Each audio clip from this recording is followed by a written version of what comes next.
friends, so thank you all very much for submitting your questions for my Canada-themed Q&A. It is time for me to return the favor and answer them for you. I ended up getting enough questions that I kind of broke them down into different categories so it'd be a little bit easier to follow along with where we are. I like to ramble and explain things a little bit, so that might play into how long this video ends up being, but let's get right into it. First category is intro questions, and the first one is, why did you move to Canada and what originally drew you to Canada? This was asked a couple times by a couple different people. So the entire reason I actually ended up in Canada was because I was looking for a particular university degree. I wanted to major in something that was related to travel and tourism while also being in a business school. So I was basically getting a business degree but with like a special focus, and the only place that was close enough that I really liked was actually where I ended up going in Southern Ontario. I did visit the campus and everything beforehand. I didn't just decide out of the blue to go here, but that was the major reason why I even picked the school to begin with. I was also just excited about getting out of Vermont because I knew I wasn't going to stay there for school anyway. I wasn't nervous about leaving that behind and coming here, so that's originally why I came here. Number two, was it easy to adapt to the culture in Canada? What was the most difficult for you when you lived in Canada? Well, I still live here, so it obviously wasn't too difficult because I stuck around, but it honestly was really easy to adapt. Being from a northern state, which already borders Canada, the adjustments, there really wasn't much, especially in terms of the culture. I didn't come in with a thick southern drawl or, have lived someplace across the Atlantic or Pacific Ocean. There was a lot of similarities already. And the final question, what province are you in? I am in good old Ontario. Next set of questions are the fun questions. So first one, when you meet someone, can they tell you are American pretty soon? What usually gives it away? Most of the time people can't tell, just because I don't have an accent that is different from Southern Ontario. People don't really know unless I tell them. There have been, I think, 2 occasions where I've said something or talked a certain way and I've had people be like, wait, are you from like out east somewhere? And I don't really know what they mean by out east, but I guess where I'm from is slightly more eastern than Southern Ontario, so I end up telling them where I am originally from. But it's certainly not something that you can easily pick out. Do you know all the words to O Canada? I do know all the words now. When I originally arrived for school, there was this meeting that we had with all of the first years, and we kind of got introduced to a lot of the big wigs on campus. And at one point, somebody sang the national anthem and we all had to stand up, and I remember not knowing the words at all at that time, but now I do know them all. Number 3, have you had poutine? Please tell me you've had poutine. Who do you think makes the best poutine? I have had poutine. I actually had it in Montreal before I even decided to come here for school. So I would have been like 16 or so. And I honestly didn't like it, which, does that make me a horrible person? I don't know. But I've had different versions of poutine since I had original poutine, and I actually preferred the other versions of it. It was just sort of a slightly different take. But if I were to go to Montreal or someplace in Quebec and just get good old regular poutine, I don't think I would like it very much. Do you like the new bills? And they mean the new money. So for those of you who aren't aware, don't live in Canada, recently, as in like within the last 2 years or so, Canada came out with plastic bills. So when you think of US money, it's paper, you can crumple it very easily, it rips very easily, and Canadian money was the same way. But now all the bills that they're releasing are this new plastic. They have like a see-through part to them, and they, you can still fold them, but it's a lot harder to, and it's a lot harder to rip them as well. And I think they look cool. I like them. I know there was some controversy of like, oh, it's really hard to fan out the bills or count them really quickly, but that doesn't affect my day-to-day life, so I think they're cool. Do you spell your words with U's now? I don't. I think just because when I was growing up, I always spelled it the other way, and that's ingrained in my brain. I found it kind of funny at first when I came here and I saw all the U's everywhere, but now I'm pretty much used to it. Every once in a while a U will pop up in a word that I don't see every day, and it still makes me chuckle. Just one of those little cultural things that I enjoy.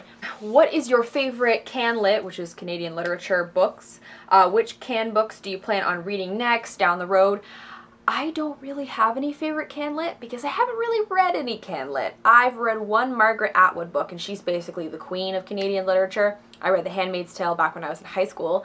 I was even looking online to see if there were particular books that I had read and didn't realize they were Canadian literature, but I didn't find any, so I've really bad and I need to maybe read a bit more. Maybe I should read Anne of Green Gables or something. I feel like this must be settled once and for all. Can you get ketchup chips and dill pickle chips in the States?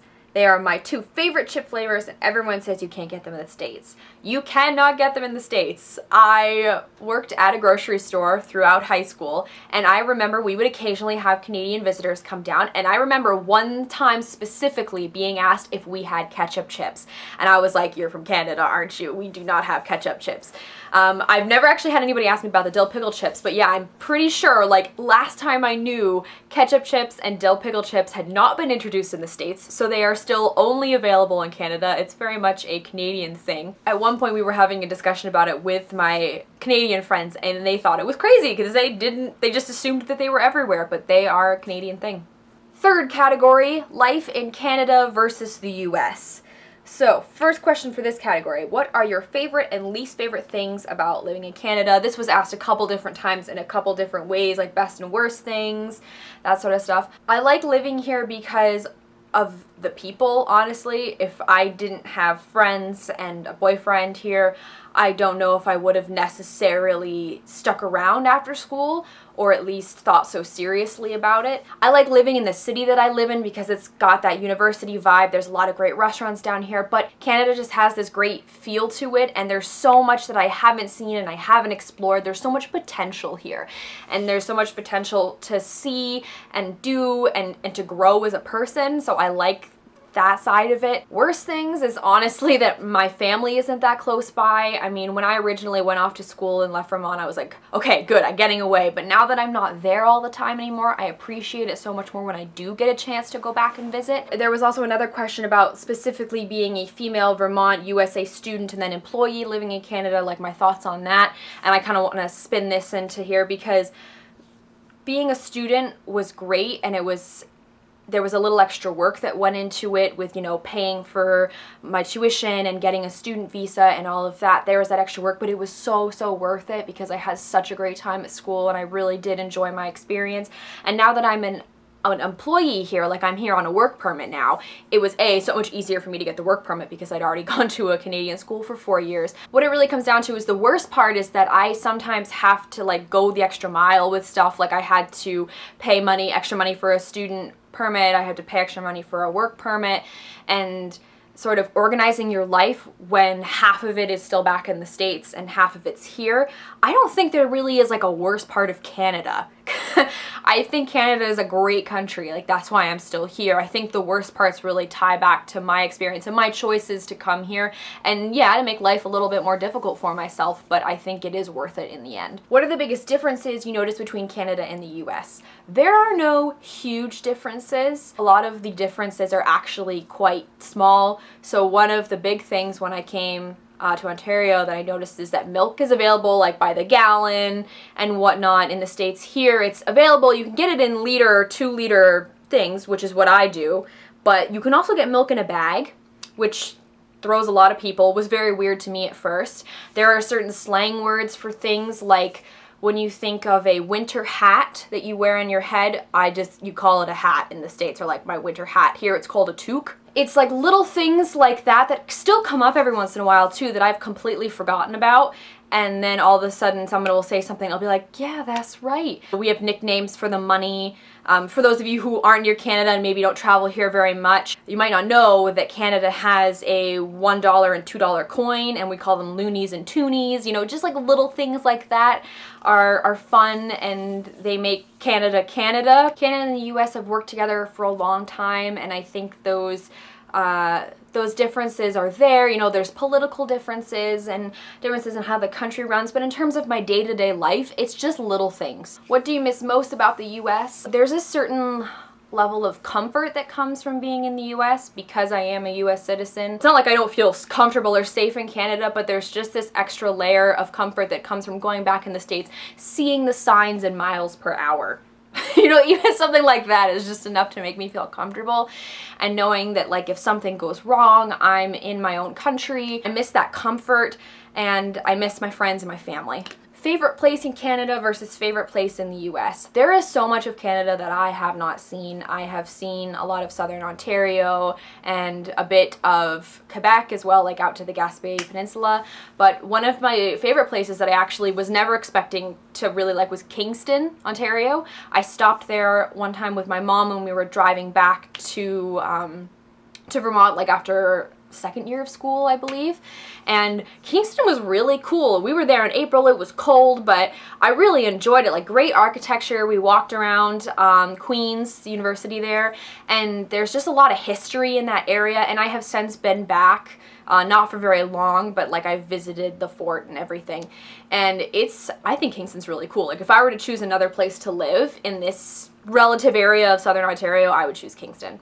Favorite place in the US, one of the coolest places I've ever been, and I've traveled a fair amount in the US, was Carlsbad Caverns in New Mexico. They're a bunch of caves that are quite far underground, like you take an elevator down there, but it was one of the coolest experiences, and just knowing that if all the lights went out, you wouldn't be able to see anything, and you're just, it was like this level of danger, but also it was so fascinating, and I would love to go back. Where in Canada would you like to visit that you haven't been already? You know, have I traveled to other provinces since moving here? Questions about traveling in Canada. Canada is freaking huge. It's the second largest country in the entire world. You travel for hours and hours and hours, and you've only stretched across part of a province. Yeah, as said before, southern Ontario, been to Montreal, Quebec City, out to like eastern Quebec, but I would love to see all of the provinces and all of the territories. Like, it's on my bucket list that I want to visit all 50 states, I want to visit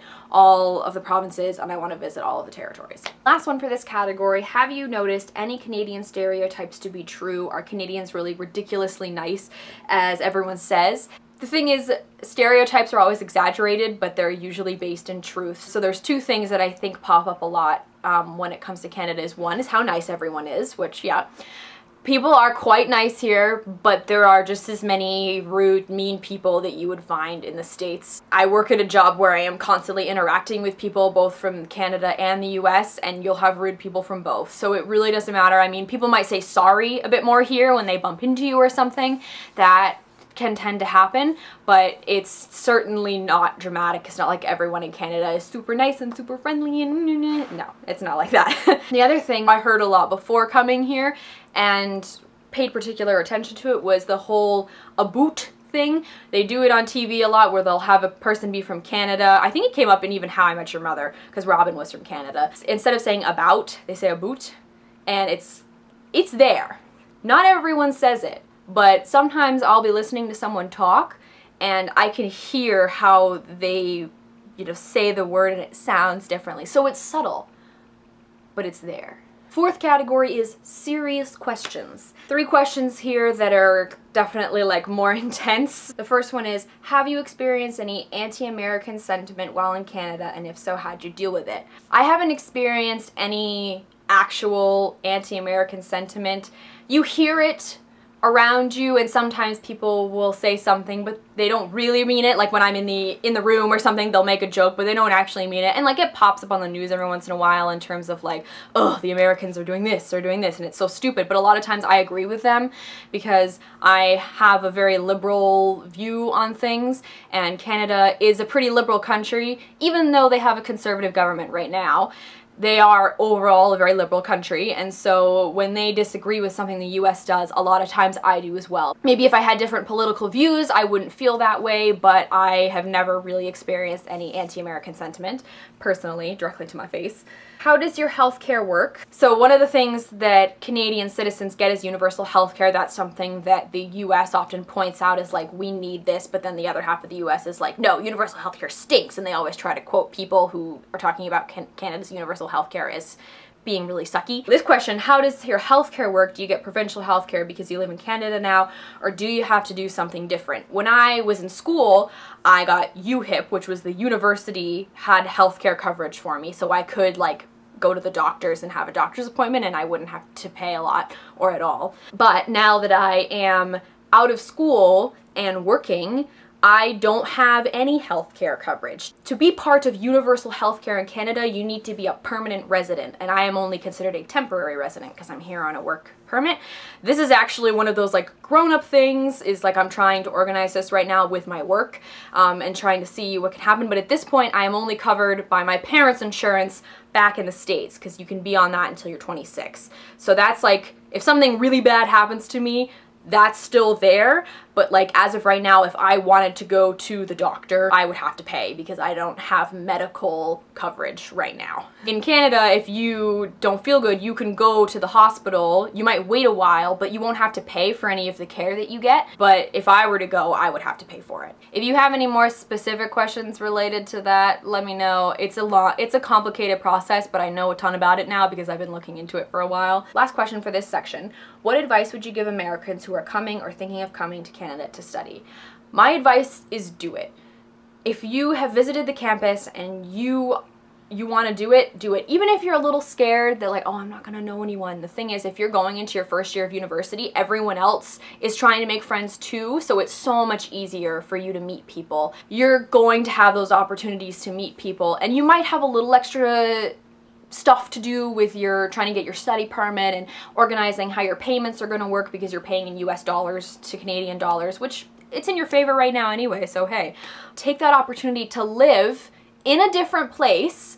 Culture will be a little bit different, but it's not super dramatic. These two countries have so much in common and share so much pop culture and just outlooks on things that I don't sit here every day and think I'm in Canada. I just think I am where I am. Actually, if you have any particular questions about that, we have an email in the down bar, or you can ask the question just if you have any specific questions, but basically do it because here I am. I'm still in this country and I'm loving it. Last category is the future. What's your plan after school or dream job? When Les and I started this channel, we were in school, but we have since graduated. I have been graduated for an entire year now. Obviously, my plan has been to stick around here. My work permit is valid until 2017. After that, I have to start thinking about more serious things about what I'm going to do with my life, but that's a whole other thing. Dream job would be to work for a travel company, either designing or creating tours. I mean, part of me wants to work for Disney, part of me wants to keep, like I work at a Hilton worldwide hotel. Part of me would love to go down that route and like start doing quality assurance with them and on a larger scale. I basically just want to move up or get into a position with a job that I truly, truly love. I don't know when that's gonna happen. I don't know how it's gonna happen, but I hope one day to make it a reality. Next question, do you ever see yourself living in any other country? Certainly, I would love to experience living in the UK or New Zealand or Australia. When I studied abroad in Austria, I was living in a country where, the language is German, and there was a certain isolation that I felt from that because I did not speak German. So I think if I were to live in another country, I would want it to be a place where English is the language that is mostly spoken, but I would love to live in another country. Maybe not forever, but, live there for a year, 2 years. I'm totally up for that. Could you live in Canada for the rest of your life, never living in your native USA again, or is returning to the US a must for you? Are you going to move back after school is over? Why? Etc., etc. So those are all multiple questions asked by different people, all rolled into one. So I don't know if I can necessarily live in Canada for the rest of my life. As I was mentioning with the work permit thing, there is a certain point where I will have to make a decision about whether or not I want to try to become a permanent resident of Canada or be forced to move back to the US because I won't be here legally anymore. But I would really love to live in the USA again because there's other places in the US that I'd like to try living, or at least experience living for a bit. Are you going to move back after school is over? Obviously that didn't end up happening, but there was a certain point in time where I was debating that myself. I was wondering, okay, am I going to go back home or am I going to try and stay in Canada? The work permit thing worked out really well. I got a boyfriend, I got friends here, so like I have reasons to stay, but I would never count out living in the USA again because I love Canada, but I also do really like the United States, so it's hard. It's hard, guys. If I could become a dual citizen one day, I'd be cool with that. So that is all the questions. Thank you very much for sticking it out through the very end. I hope my answers were eloquent enough for me to get the point across. Some of those questions were kind of hard for me to answer. If you have any more questions that spawned from the things I said, do leave them in the comments below. If you have specific questions about like studying in Canada or healthcare or any of those weird things, You can, you know, email us, direct messages, whatever. I will always answer questions about that kind of stuff because I wish that I had had somebody like that when I was first doing this. It would have been a little bit easier, a little less stressful, so I'm here for you. As always, all of the links are in the doobly-doo. Check those out if you feel so inclined. Thank you guys very much for watching, and I'll see you later.